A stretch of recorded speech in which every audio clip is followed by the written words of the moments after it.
평안하십니까? 오늘도 말씀 통하여서 하나님을 향한 마음 더 깊어져가는 시간 되기를 소망합니다. 오늘 하나님께서 주신 말씀은 출애굽기 2장 11절에서 25절까지 말씀입니다. 제가 읽어드리도록 하겠습니다.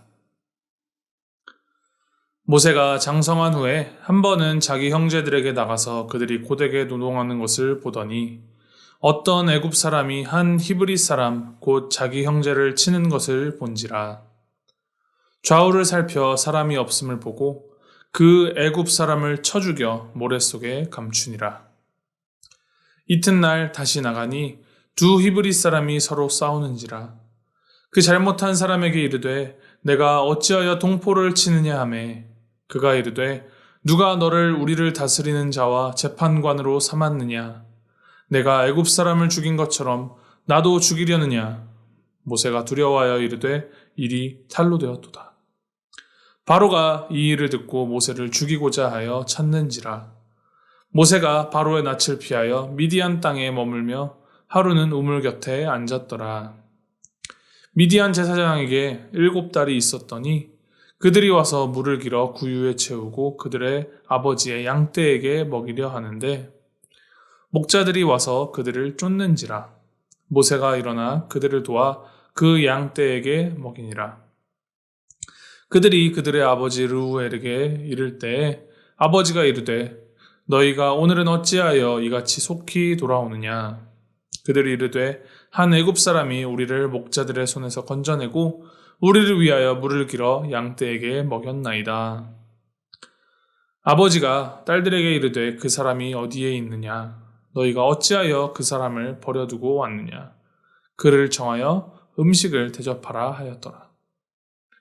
모세가 그와 동거하기를 기뻐하며 그가 그의 딸 십보라를 모세에게 주었더니 그가 아들을 낳음에 모세가 그의 이름을 게르솜이라 하여 이르되 내가 타국에서 나그네가 되었음이라 하였더라. 여러 해 후에 애굽 왕은 죽었고 이스라엘 자손은 고된 노동으로 말미암아 탄식하며 부르짖으니 그 고된 노동으로 말미암아 부르짖는 소리가 하나님께 상달된지라. 하나님이 그들의 고통 소리를 들으시고 하나님이 아브라함과 이삭과 야곱에게 세운 그의 언약을 기억하사 하나님이 이스라엘 자손을 돌보셨고 하나님이 그들을 기억하셨더라. 아멘. 모든 이스라엘 남자아이들을 다 죽이라는 그 바로왕의 엄명 속에서도 하나님의 돌보심과 그 어머니의 지혜로 갈대 상자를 통하여서 살아남아 오히려 애굽의 왕실에서 자라나게 된 모세. 오늘 본문은 그 모세가 장성한 후의 이야기입니다. 사실 이 모세 이야기는 영화와 이제 만화로도 만들어졌고 아이들을 위한 이야기책으로도 많이 쓰여져서 우리가 잘 알고 있는 내용일 것입니다. 오늘 본문에서 기록된 모세는 분명 실패하였습니다. 그의 실패, 그가 잘못을 범하게 된 이유가 무엇이었을까요? 모세는 애굽의 왕실에서 소위 이 가진 자로서 자라면서도 불구하고 그는 자신이 히브리 사람이라는 정체성을 잃지 않았고 이스라엘 사람들을 향한 그 동정과 긍휼의 마음이 있었습니다. 억압받고 핍박받는 자신의 형제들을 향한 마음을 품었다는 것. 그것은 분명 하나님께서 주신 선한 마음이었습니다. 당시에 가장 진보하고 가장 발전한 기술을 가진 애굽의 그 왕실에서 자라나며 여러 이제 집약적인 교육을 받으며 장성한 모세는 단순히 자기 자신만을 생각하며 자라지 않았습니다. 이제 나중에 내가 힘이 생기면 우리 형제 이스라엘 사람들을 도와줘야지 하는 그런 생각이 그의 마음 가운데 자리 잡고 있었을 것입니다. 그러니 애굽 사람이 히브리 사람을 고되게 이제 노동을 시키며 그를 때리는 것에 의분을 느끼고 나선 것이겠죠.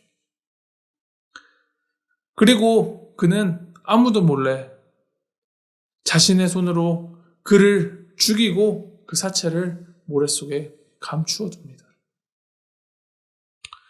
모세의 잘못은 물론 사람의 목숨을 빼앗은 것도 잘못한 것이지만 여기서의 논점은 그것이 아니라 하나님보다 앞서서 자신의 방법, 자신의 힘으로 이스라엘을 향한 그 하나님의 구원 계획을 이루려 하였다라는 것이 그의 잘못이었습니다. 이제 내가 정점에 있고 내가 가진 힘이 어느 정도 파급력이 있으니 이제 내가 실력 발휘해보자 하는 그런 자기과신과 자만심에서 그는 하나님의 뜻과 상관없이 자신의 손으로 이스라엘을 구원하려 하였습니다. 그 결과가 무엇이었습니까? 그는 자신이 도와주었던 이스라엘 형제들에게서도 외면을 받고 되려 바로 왕에게 이제 목숨을 빼앗길 위기에 처하게 되어서 광야로 도망하게 되었습니다. 그렇게 미디안 땅에 정착하게 된 모세는 더 이상 나는 아무런 힘도 능력도 없음을 깨닫고 나는 그저 아무것도 가진 것이 없는 나그네다라는 실망과 절망의 마음으로 광야에서 40년을 살게 됩니다. 그런 와중에도 하나님은 절대 포기하지 않으시고 이제 하나님이 움직이시기 시작합니다. 24절과 25절 제가 한번 다시 읽어드립니다. 하나님이 그들의 고통 소리를 들으시고 하나님이 아브라함과 이삭과 야곱에게 세운 그의 언약을 기억하사 하나님이 이스라엘 자손을 돌보셨고 하나님이 그들을 기억하셨더라. 이 2장의 마지막 2절의 주어, 그 주체가 모두 하나님입니다. 하나님이 들으시고 하나님이 언약을 기억하시며 하나님이 돌보시고 하나님이 그들을 기억하셨더라. 우리는 실패하고 아무런 희망이 보이지 않는 그런 고통과 어둠 속에서도 하나님은 여전히 일하시고 계시며 하나님은 여전히 기억하시며 하나님은 여전히 꿈꾸고 계시다라는 것입니다. 누구에게나 영광의 시대, 전성기가 있죠.